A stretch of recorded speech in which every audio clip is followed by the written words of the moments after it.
चाहे जो भी हो, वो अगर भगवान से मुक्ति मांगे तो मुक्ति नहीं प्राप्त कर सकता। मैं लिख के दे सकता हूं इस बात को, वो इसके अधिकारी नहीं होंगे। अधिकारी तो समर्पित ही होगा जिसने टोटली सरेंडर कर दिया है और जो भगवान को अपना प्राण मान चुका है, उसे मुक्ति मिलेगी ही मिलेगी। अब हम जिनके नाम ले रहे हैं, कोई ये ना समझे कि हम उन्हीं से कह रहे हैं ना, ये एक जस्ट फॉर एग्जाम्पल है।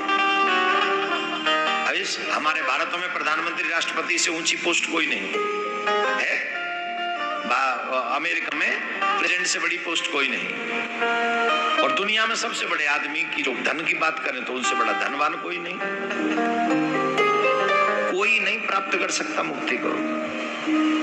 और पता चले रोड पे बैठकर जो अपना जीवन जी रहे, गंगा जल पान करके जो अपना जीवन जी रहे, पता चले उन्हें मुक्ति मिल गई। क्यों मिल गई? बोले भगवान के आगे समर्पित, उन्हें मिल गई।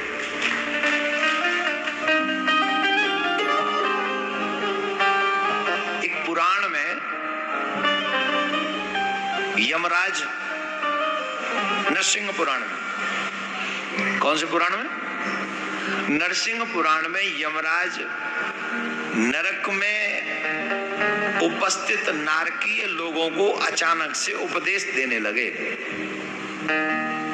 वो तरस रहे थे, तड़प रहे थे, दुखी हो रहे थे, नरक में तो बड़ी यातनाएं थी।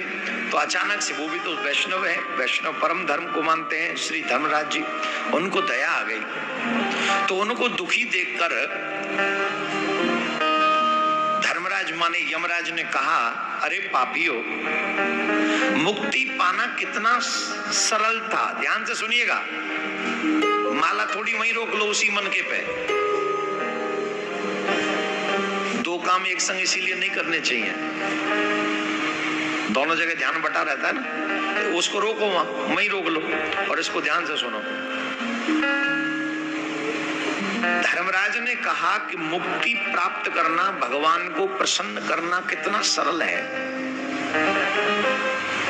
और तुमसे वो भी नहीं हुआ। तो लोगों ने प्रश्न है, और तुमसे वो भी नहीं हुआ। तो लोगों ने प्रश्न किया, मुक्ति पाना क्या सरल है? बोले क्यों सरल नहीं है, बड़ा सरल है। बोले क्या सरल है? बोले दो ही काम करने थे तुमको। जितनी जल्दी भगवान को प्रसन्न किया जा सकता है, उतनी जल्दी किसी और को प्रसन्न किया ही नहीं जा सकता। बोले भगवान कैसे जल्दी प्रसन्न हो जाते? वो बहुत जल्दी प्रसन्न होते हैं। बोले कैसे प्रसन्न होते हैं? बोले दो ही काम करने हैं, सालिग्राम पे थोड़ा सा जल चढ़ा दो और एक तुलसी दल चढ़ा दो, और हे कृष्ण में तुम्हारा, हे कृष्ण में तुम्हारा, हे कृष्ण में तुम्हारा, हे कृष्ण में तुम्हारा। मुझे त्यागना नहीं, मुझे स्वीकार करना, मुझे स्वीकार करना। सिर्फ इतना कहना है, सिर्फ इतना कहना है। अब बताओ जल कितना चढ़ाओगे सालिग्राम पे?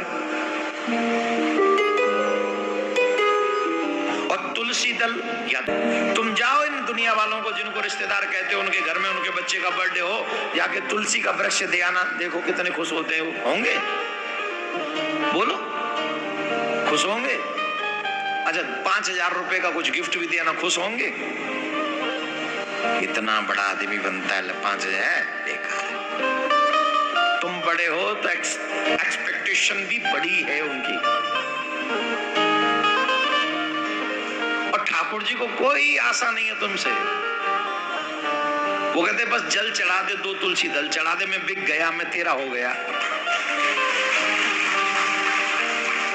अब हमसे बड़ा निकृष्ट कौन होगा कि हमसे न तो वो जल चढ़ता है और न तुलसी दल चढ़ता है? हमसे निकृष्ट कौन होगा?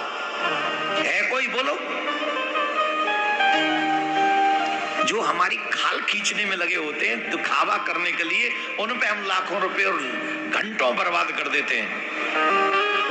और जो हमें मुक्त कर सकते हैं, उनके लिए हमारे पास न तो जल है और न तुलसी दल है। कितना सरल है।